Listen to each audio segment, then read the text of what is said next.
Hey there, it's Carly with the Expat Focus podcast. We're honing in on tax issues for South African expats in this episode because did you know they're on track to beat their own emigration record this year? And the biggest mistake expats can make, according to today's guest, is thinking they're not a big enough fish for the South African Revenue Office to bother coming after. Sadly, you won't just disappear off their radar once you do leave the country.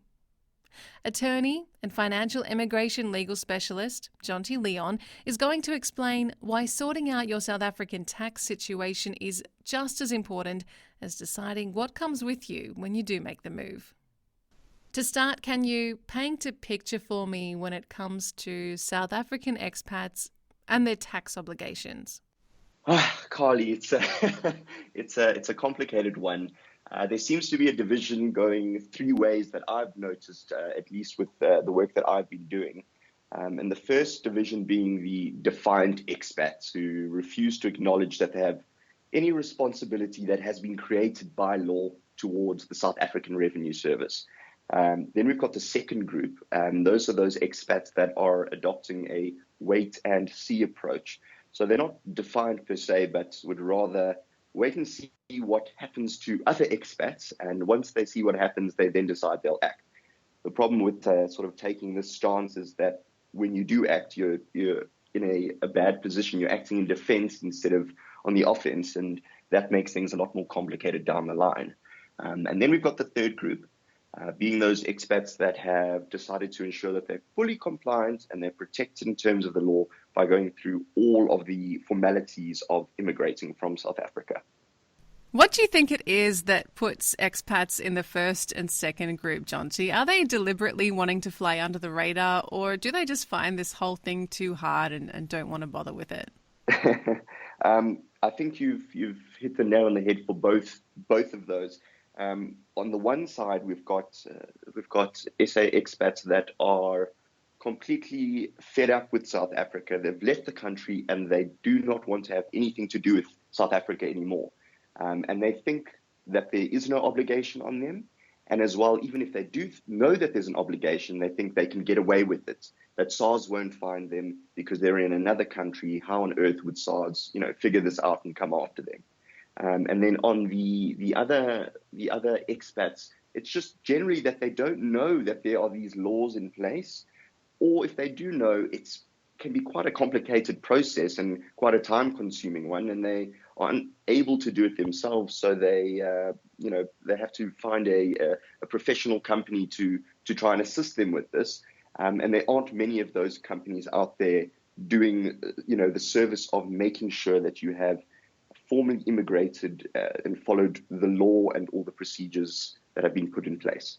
What are your obligations if you are a South African that has immigrated back home in South Africa? What is there left to tie up?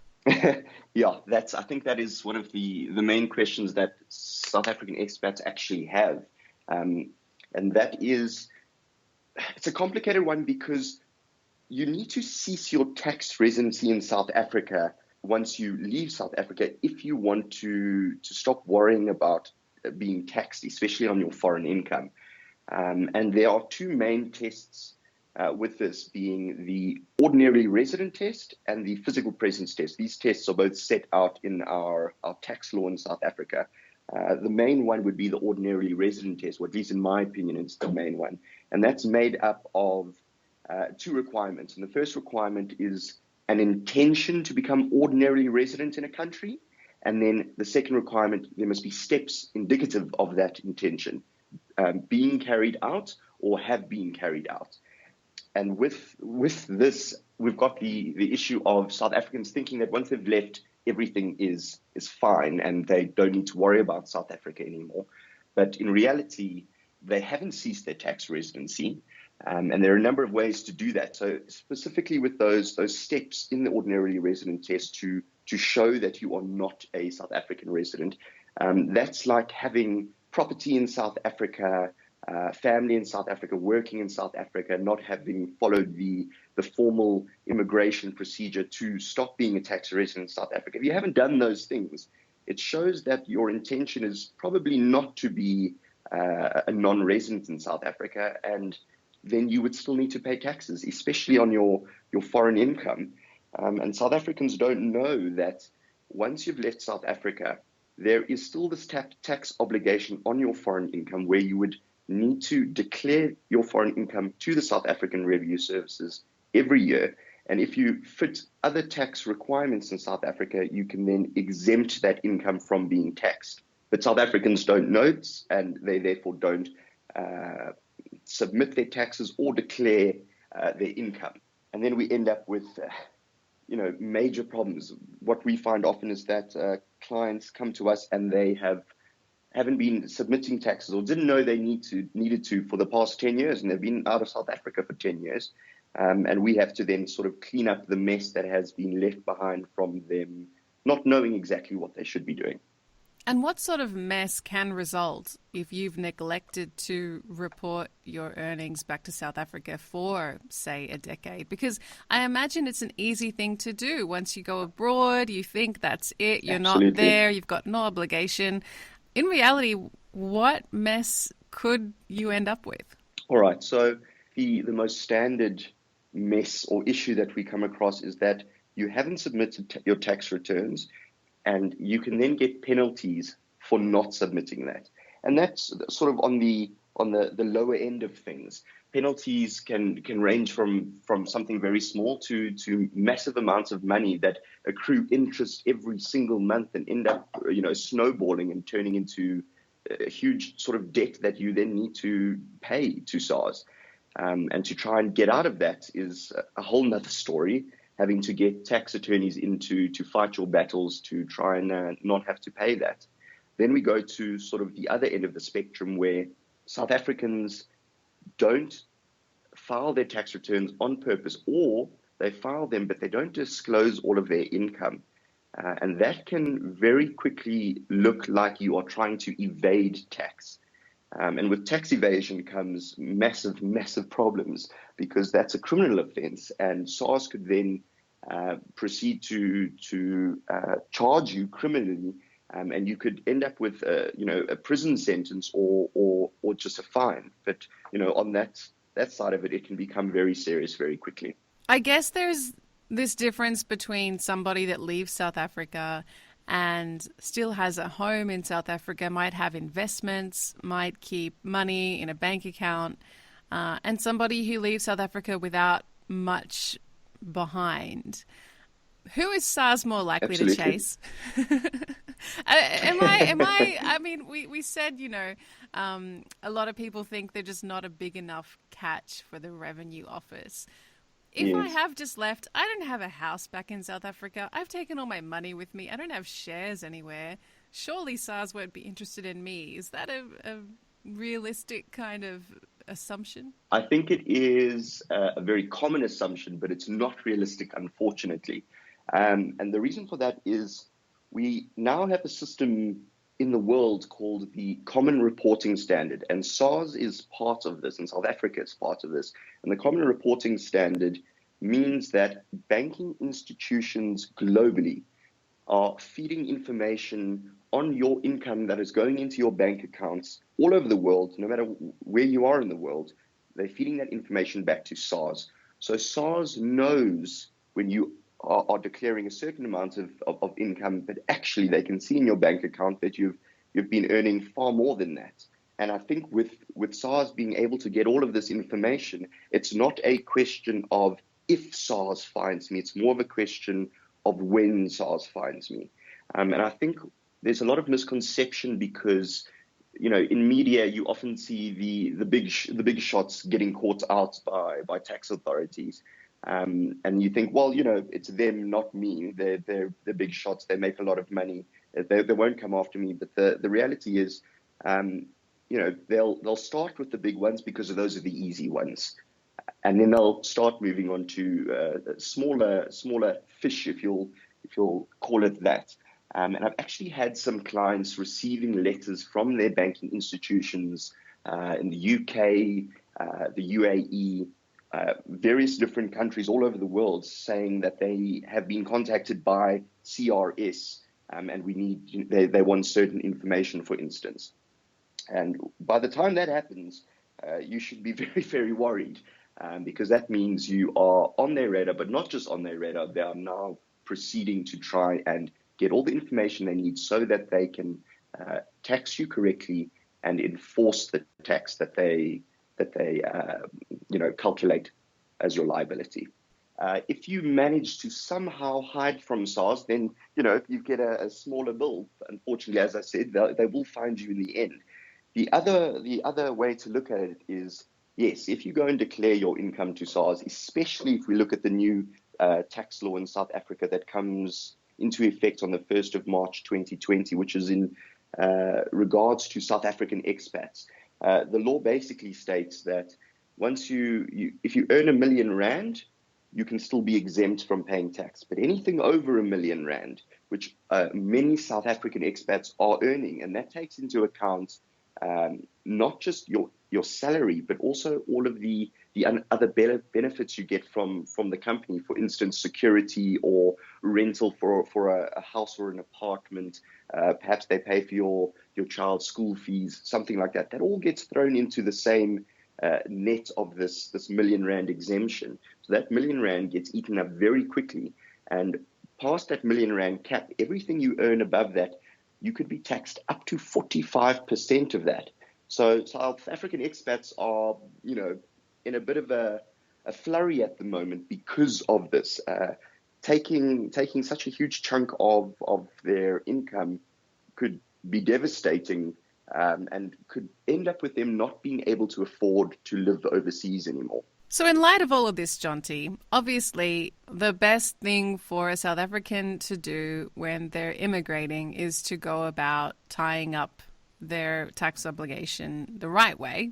So how would you begin that process, and what would be the best steps to take? All right. So this is quite a nice, simple one, and I hope that the listeners will already heed this call to please formalize your immigration. Whether you hate South Africa at this point, many South Africans say that once they've gone abroad, or you just sort of don't know what to do.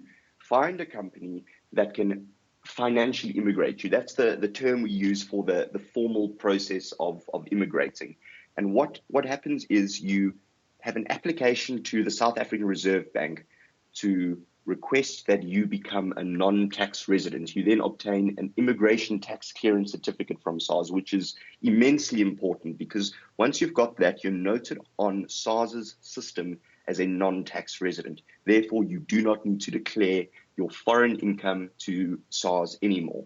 You would only then declare income in South Africa if you had any. For instance, if you had a property in South Africa and you were renting it out and you're receiving rental every year, then you need to be declaring that to SARS. Otherwise, you don't need to declare anything to SARS in terms of income if you don't have South African income.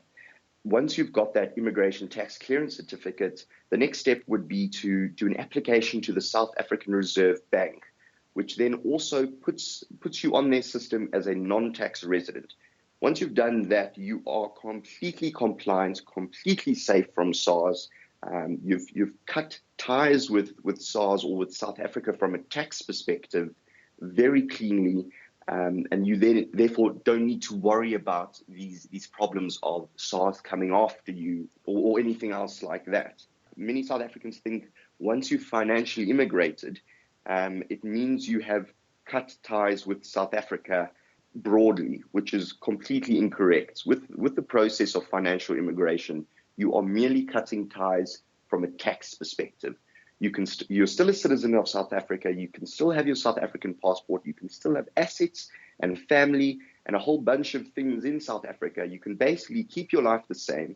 You've just now gone through the formal process to make sure that you're a non-tax resident of South Africa.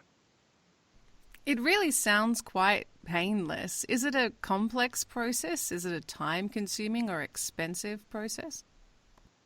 So if a layman had to do it themselves, yes, it would be very time-consuming and it would be quite painful.